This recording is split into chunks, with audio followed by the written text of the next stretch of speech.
looks better without all that tarp later. I know it. And this tarp just looked straight up janky. That looks really good, Jay. Well, thank you. Doesn't it? Yeah, looks all right. If you'll blow that, I'll mix that primer up, and then we can get to brushing it on quick.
Okay, so it's about 3.5, almost 4 hours after we applied this primer, and it's finally dry enough that I think we can add the water sealer layer. So that's what we're going to do now, and then it's supposed to have light showers maybe in another 4 hours or so. So tomorrow we'll come and put a second coat on, and then we'll put the cover flat black on after that's dry.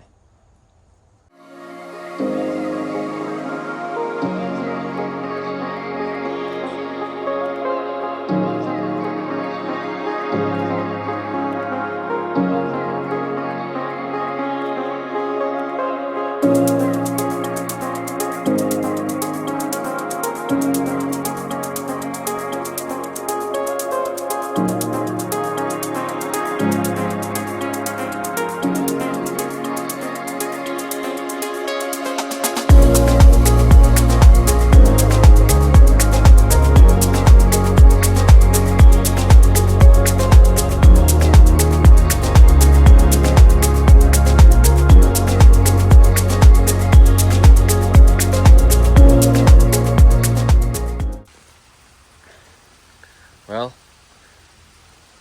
we just finished putting our dry lock on, and it started raining. So we'll probably wash off that first coat that we just put on. We'll have to do it again tomorrow. But that's that. That's what it would look like, I guess. Yeah, I guess the rain's already starting to get the primer off, even though it was dry in that spot right there. There. Okay, we're back on Sunday. It's a little after noon, and it looks like that rain didn't really get a whole lot of this stuff off. A lot less than I thought it would. So we're gonna, we actually went to town and I got some dark tinted dry lock that I'm gonna paint over this. And hopefully we'll get a good coat on. It's not supposed to rain all week. So hopefully we can get this area painted and then get to working again on the inside.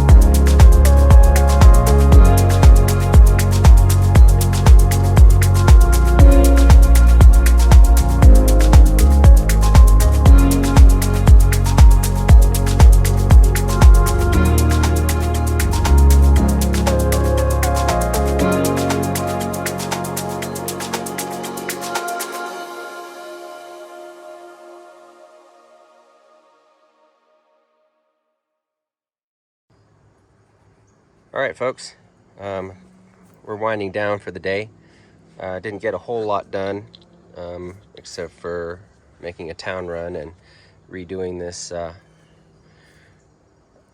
dry lock paint stuff, water sealer. So this is what we've done.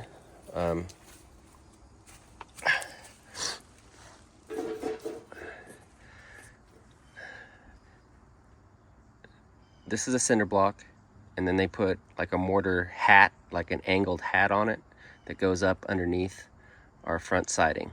I don't know what drove them or whoever did the siding to do that, but whatever the case may be, that'll all be fixed next spring when we re-side the house. So this row of cinder blocks sits above the foundation row inside. They put a shelf out here, and what was happening when Helene rain came through, there was just too much water coming down from our uphill slope, and it was sitting on top of this, and in our clay that was out here and whatnot, and passing through the clay into the trench for the new footer of our sister cinder block wall. Well, we dried everything out, as you've probably seen, or if you haven't seen, it's in our previous videos. But then I dug 18 or 21 inch trench in front of this old shelf, which was basically one of those solid CMU blocks, I guess, on top of a very, very shallow mortar bed. So what I did was I dug in front of that 18 inches down to 21 inches. I can't remember what the depth was, but it was pretty deep. We cut all the big roots that were penetrating through, got rid of those, and then I poured concrete and created this little slope. And then I backhoed all the dirt that was actually above our original shelf. I graded that back and then put that slope towards the front of the house down there. At the same time, we put in a French drain that wraps around and goes kind of that way and terminates in that pop-up emitter right where my finger is. We're actually just probably going to pull up this walkway and then continue the French drain down to the street level as it goes. But we ran out of French drain material, so I just kind of put a pop-up emitter right there and left it be. That's kind of a temporary fix, but it gets the water away from the house so we can work on the inside of the house. Coming around the corner, did much of the same over here. Built it up the same way.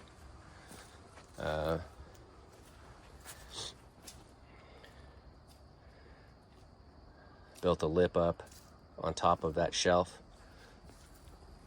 and sloped it down towards our new French drain that we just finished putting in over here. And that gets us all the way out from the back of the house and down there to where my front tire is. So this whole, the width of this house was basically kind of like a ship, and it's just going into the waves of the water coming down off this mountain or hill. Anyway, so this poor foundation has been eating this water for 70 years. And so this is what we get to fix. And now I think once we get the next coat of dry lock on here and then our surface paint put on, I think we'll be good to go for the next few months anyway, while we work on putting our living room back together, which is going to be a joyful project. I'll show you that in a second. Okay, so we've got our non-shrinking construction grout that we poured in. And by the way, that stuff is amazing. Learned about it on the Perkins Builders Brothers channel. Those guys are pretty amazing what they do and the quality of work. So anyway, we were able to pour it through a gap that was maybe that wide and get it down in between our cinder block wall and this uphill clay that's under this row of blocks. So this is one single row, and it was on probably a 2 or 3 foot mortar bed or concrete bed. I hesitate to call it a footer because it wasn't even below the frost line. So what we've done is we've dug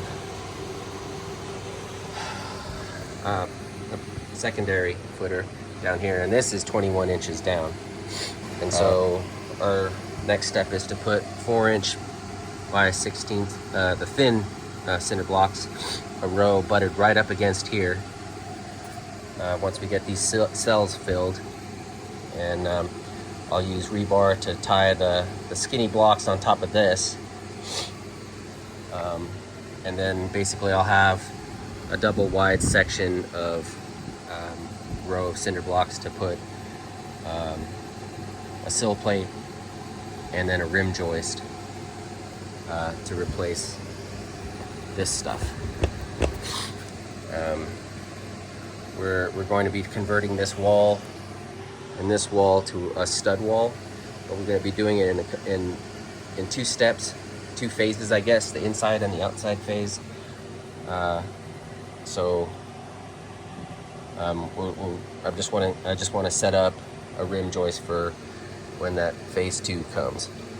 I'm gonna have to clean up this stuff, and there's that mortar hat that they put on those cinder blocks outside, and all this uneven crap is where the wood was rotted, and they just kind of pushed it in to fill the holes, just stuff it full of mortar or whatever that is. So that's where we're at. We're getting closer. I'd really like to be over with this masonry stuff so I can get back to putting the wood part of the house back together, but you got to do what you got to do. But yeah, there it is. We've got more concrete to pour over here. Like I said, we're gonna be going to the level of halfway up on that top row, and really that's going to be a guide for how much soil we can pull out that way, so we can make room for our new 2x10 joists as opposed to the 2x8s that they had here prior, because I really don't want to have to do this again, and I don't like a bouncy floor. So yeah, that's where we're at.